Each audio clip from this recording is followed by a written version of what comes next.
ఫరో ఇంటిలో ఉన్న శారాను దేవుడు భర్త యొద్దకు చేర్చాను. మీ జీవితాల్లో కూడా ఇక వీలు కాదు, ఇక అబ్రహాం అనుకుంటాడు. ఫరో ఎత్తుకెళ్ళిపోయాడు. ఆ రాజుతో ఒప్పించి, ఆ రాజుతో పోట్లాడి, ఆ రాజుతో యుద్ధం చేసి, ఆ రాజును ఒప్పించి శారాను ఎవరు తేగలరు వెనుకకు? వింటున్నారా? మీ జీవితాల్లో మీరు అనుకుంటున్నారా, నేను పోట్లాడలేను, నేను గెలవలేను, నేను యుద్ధం చేయలేను, నేను వెళ్ళలేను, నా వల్ల కాదు అనుకుంటున్నారా?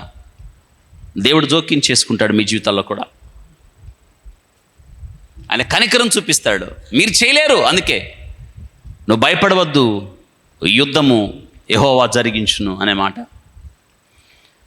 కాబట్టి మనం ఈ వాక్య భాగం ద్వారా తెలుసుకుంటున్నాం, శారాను బట్టి ఫరోని, అతని ఇంటి వారిని దేవుడంట మహావేదనల చేత మొత్తెను. చెప్పండి, దేంతో? మహావేదనలతో ఏం చేశాడు? బాధించాడు, వేధించాడు. దేవుడు బాధించాను. అప్పుడు అర్థమైంది ఏంటంటే, అమ్మో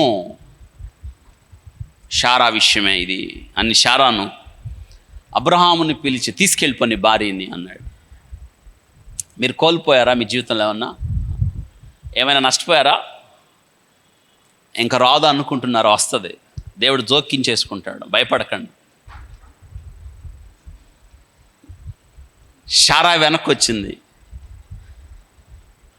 శారా నష్టపోలేదు, అబ్రహాము నష్టపోలేదు. కానీ వెళ్ళిన శారా వెళ్ళినట్టే తిరిగి వచ్చింది కదా.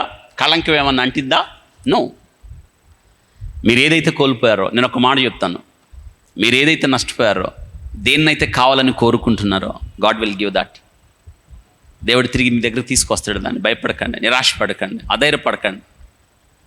ప్రభా, శారా విషయంలో జోక్యం చేసుకున్నావు, నా విషయంలో కూడా జోక్యం చేసుకో ప్రభా.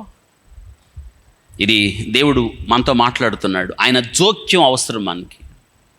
ప్రతికూల పరిస్థితులు, వ్యతిరేక పరిస్థితులు, పోరాడలేని పరిస్థితులు, నష్టపోయిన పరిస్థితులు, కృంగిపోయిన పరిస్థితులు, జీవితంలో విసికి వేసరిపోయిన పరిస్థితుల్లో దేవుని జోక్యాన్ని కోరుకోండి.